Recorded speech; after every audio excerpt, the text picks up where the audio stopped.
kana bitang pugihan kaayong magpakita sa inyong giti nya inyo bang gihuna-huna nga wala ba mo'y anak kamo wala dili mo maulaw kay gahuna-huna mo na amoy income diri sa social media. Pero maayo kung magsigi mo og dako inyong views.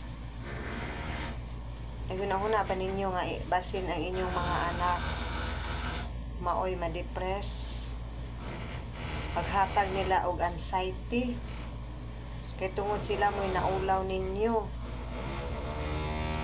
Kamo inyo ra gyud na inyong kaugalingon.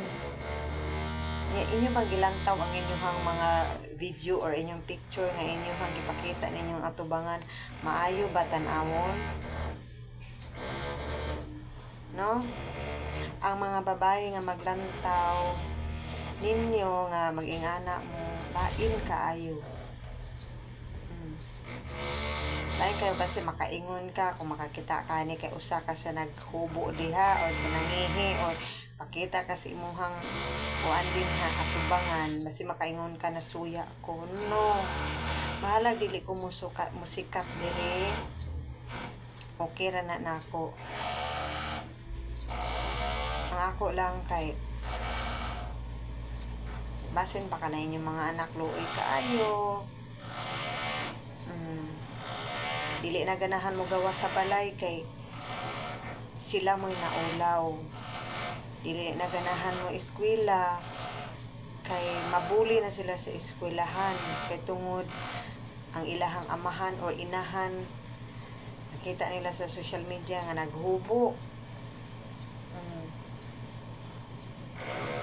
Kana banggi pakuan jud ba gipaplantada jud ng inyong kuan din ha nang atubangan nganong man jud po kuno nga kana man jud kay hala para mo sikat ka daghan kayong nisikat nga dili na mo ay gibuhat kay kana murag guba ra kasi imong dungog nya maapil man gud ang imong pamilya. Maapil sila og kaulaw nimo nya ikaw maingon ra ka ay total wala man na sila nagtabang nako. Maingon ka kay ikaw nagunahon na kag income. Ano kung dili ka musikat di kaulawon ba imong kuan giani diba muna pag hunahunahon sa jud og maayo. I'm not perfect kay wa may perfect nga tao sa kalibutan pero kaya po nang iplantada ninyo na tubangan din ha lain kaayo kanang malibang nga kuan astilan wa jud ko na suya pero murag lain kaayo ba. Thank you.